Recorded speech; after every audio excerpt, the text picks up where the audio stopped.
This is Raphael Pope Sussman with the Center for Court Innovation. This podcast is part of a series of dispatches from the Court's Community Engagement and Innovative Practices in a Changing Landscape Symposium held in Anaheim in December 2015. The conference focused on justice reforms, including recent developments in California, public safety realignment, and Proposition 47. Public safety realignment refers to changes brought about by 2011 legislation that shifted responsibility for certain populations of offenders from the state to the county level. Proposition 47, a ballot initiative passed by referendum in 2014, reclassified certain low-level felonies as misdemeanors. I hope you enjoy listening.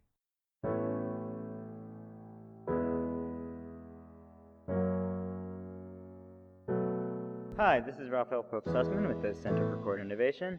I'm sitting here with Brendon Woods, Chief Public Defender for Alameda County. Brendon, thank you for speaking with me today, and Sure. welcome. Thank you.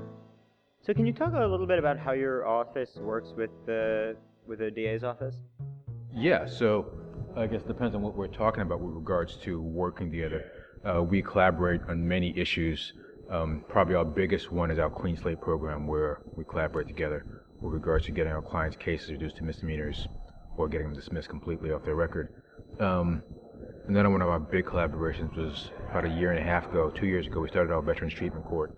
That took a real collaborative effort between the DA, public defender, probation, sheriff's office, and the courts. And that's really a great program we started.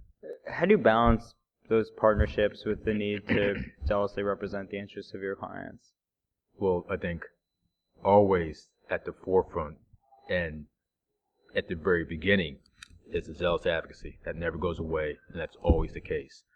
Where we collaborate is where we can see there will be a benefit for our clients. But a lot of that collaboration takes place every day. It takes place during pretrial conferences, takes place with regards to resolution cases, or resolving cases. But once we get past that, and we know we're going to be litigating a case in trial, it's all about advocacy. And even with the collaboration, it's all about advocacy. We're always putting our clients first. How do you talk to your clients about opportunities for diversion? Oh, so I think that's great. Anytime we have a client where they can hopefully avoid having a criminal conviction on their record by completing a program or doing some sort of diversion, we completely advocate for that.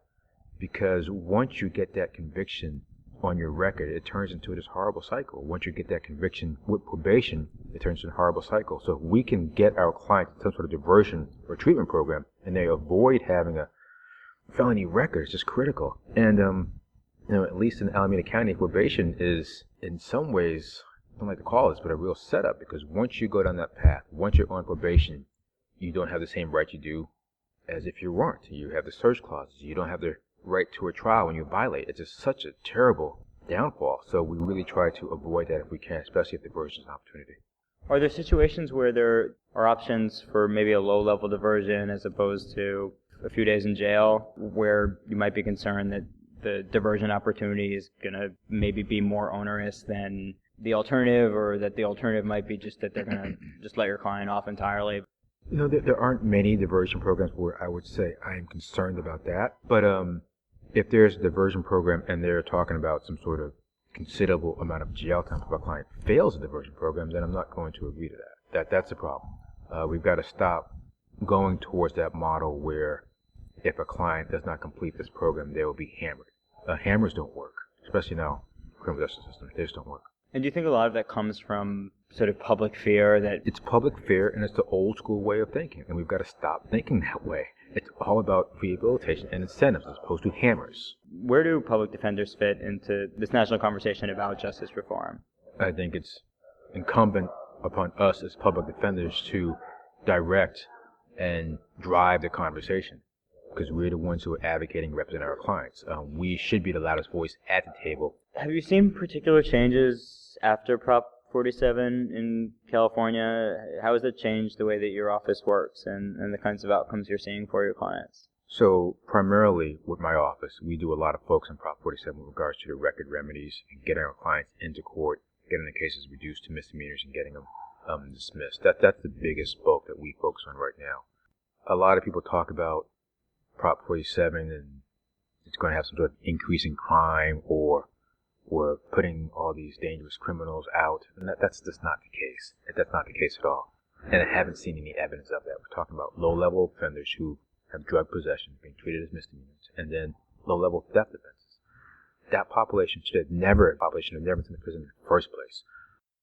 This is Raphael Pope Sussman of the Center for Court Innovation, and I've been speaking with Brendon D. Woods, Chief Public Defender for Alameda County. For more information on the Center for Court Innovation, visit www.courtinnovation.org.